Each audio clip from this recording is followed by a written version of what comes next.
किसी शहर में रोहन नाम का एक भिखारी रहता था। हर सुबह वह रेलवे स्टेशन के बाहर एक कोने में बैठता और लोगों से भीख मांगता। फटे पुराने कपड़े, बिखरे हुए बाल और आंखों में निराशा, यही उसकी पहचान थी। हर गुजरने वाला व्यक्ति उसे दुत्कारता, कुछ सिक्के फेंक देते तो कुछ उसे गालियां देकर आगे बढ़ जाते। लेकिन रोहन को इसकी आदत हो चुकी थी। वह अपने हालात से समझौता कर चुका था। मेरी किस्मत ही खराब है, मैं गरीब पैदा हुआ था और गरीब ही मरूंगा, यह सोचकर वह दिन बिताता। एक दिन उसी रेलवे स्टेशन से एक बूढ़ा व्यक्ति गुजरा। उसकी आंखों में अजीब सी चमक थी, जैसे वह दुनिया की हर सच्चाई जानता हो। उसने रोहन को देखा और पूछा, बेटा, तुम हर दिन यहाँ क्यों बैठे रहते हो? रोहन ने गहरी सांस ली और जवाब दिया, मेरे पास और कोई रास्ता नहीं है, मेरी किस्मत ही खराब है। बूढ़े व्यक्ति ने एक छोटा सा पत्थर उठाया और कहा, अगर मैं कहूं कि यह पत्थर एक हीरा है तो तुम इसे संभाल कर रखोगे और इसे चमकाने की कोशिश करोगे, लेकिन अगर तुम इसे सिर्फ एक मामूली पत्थर समझोगे तो इसे फेंक दोगे। रोहन को कुछ समझ नहीं आया। बूढ़े व्यक्ति ने उसकी तरफ देखा और कहा, तुम्हारी जिंदगी भी इसी पत्थर की तरह है। अगर तुम खुद को एक बेकार इंसान मानोगे तो तुम्हारी जिंदगी कभी नहीं बदलेगी, लेकिन अगर तुम खुद को काबिल समझो तो दुनिया भी तुम्हें काबिल मानेगी। इतना कहकर बूढ़ा व्यक्ति चला गया, लेकिन रोहन की जिंदगी में बदलाव का बीज बो चुका था। उस रात रोहन पहली बार सो नहीं पाया। वह बूढ़े व्यक्ति की बातें सोचता रहा।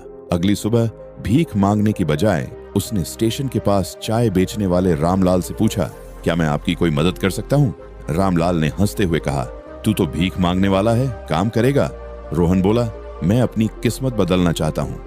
रामलाल ने उसे कुछ कप धोने का काम दे दिया। लोग जो कल तक उसे दुत्कारते थे, अब उसे काम करता देखकर हैरान थे। धीरे धीरे रोहन मेहनत करने लगा। कुछ दिन बाद वह पास के सुरेश होटल में काम करने लगा। अब वह सिर्फ बर्तन नहीं धोता था, बल्कि ग्राहकों को देखकर उनके तौर तरीकों को समझने की कोशिश करता। एक दिन होटल में एक मीरा नाम की शिक्षिका आई। उन्होंने रोहन से पूछा, तुम पढ़ाई क्यों नहीं करते? रोहन ने सिर झुका लिया, मेरे पास पैसे नहीं हैं। मीरा मुस्कुराई और कहा, शिक्षा केवल पैसों से नहीं, जज्बे से मिलती है।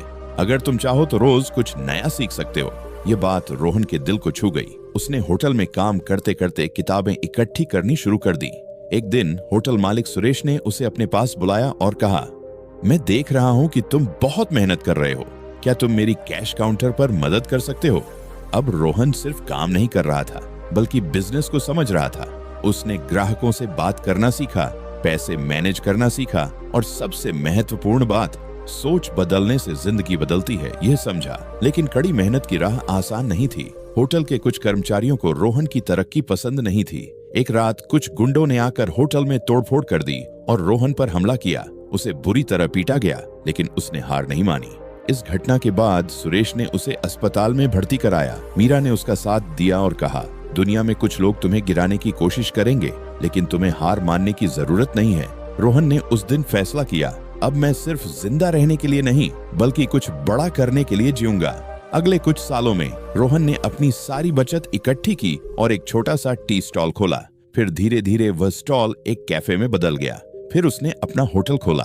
अब वही लोग जो उसे दुत्कारते थे, उसे रोहन सर कहकर बुलाने लगे। एक दिन रोहन उसी रेलवे स्टेशन पर गया जहां वह कभी भीख मांगता था। वहां एक और गरीब लड़का बैठा था। लड़के ने कहा, मेरी किस्मत खराब है, मैं गरीब ही मरूंगा। रोहन ने हंसते हुए कहा, मैं भी कभी तुम्हारी तरह था, लेकिन मैंने अपनी सोच बदली और मेरी जिंदगी खुद बदल गई।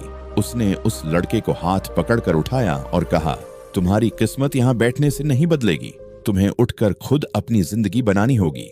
आपकी सोच ही आपकी तकदीर बनाती है। अगर आप खुद को कमजोर मानेंगे तो दुनिया भी आपको कमजोर मानेगी, लेकिन अगर आप खुद को मजबूत समझेंगे और मेहनत करेंगे तो आपकी तकदीर खुद ब खुद बदल जाएगी। सफलता पहले दिमाग में शुरू होती है,